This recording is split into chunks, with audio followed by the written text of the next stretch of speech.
Ronnie, kind of thinking about the general overview of the health insurance circumstance or the situation.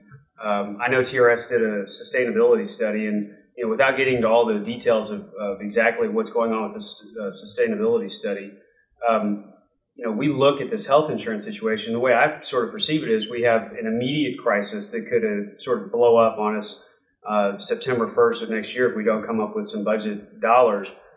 But on the backside of that, we also have several out years of trying to come up with a better solution to funding healthcare in general. Is that a fair way of kind of looking at this problem?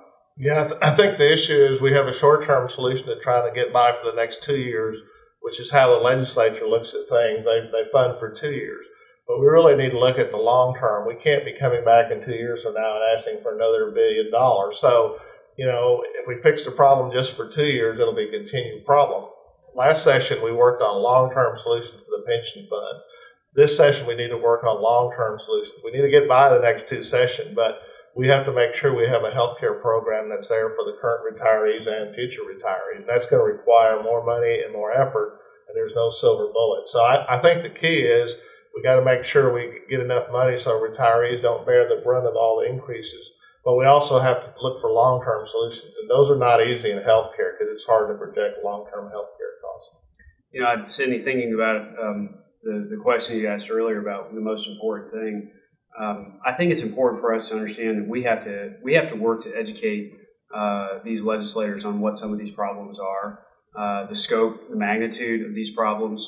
Like Ronnie said, it's easy for us in the legislative cycle to think of, we've got to get by for the biennium. And the healthcare situation really had sort of a 10-year funding solution 12 years ago. And I say that purposefully because we actually expected TRS-Care to run out of money last session.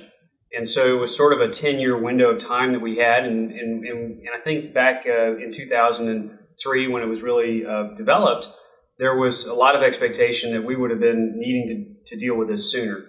And so here we are a couple of years later, to the benefit of our retirees, but also to the credit of the legislature and to the retirement system for managing this health insurance program. But clearly, we've got a short-term crisis. We have a long-term problem that needs to be resolved, and it won't completely dominate everything that the legislature wants to talk about with TRS. There will always be other items that will come up. And we'll be communicating all of those issues. Somebody may want to talk about benefit increases for retirees. Somebody may want to talk about managing the system differently or talking about the investment structure. We may have federal issues that come up that don't necessarily reflect the state legislature, but will involve our members during the same period of time on something going on in Congress. And so we always have a broad legislative agenda, and it's a busy time of the year. But clearly, with the scope of the problem that we have with healthcare, that'll dominate the agenda, but it does not say that we'll not have time for anything else.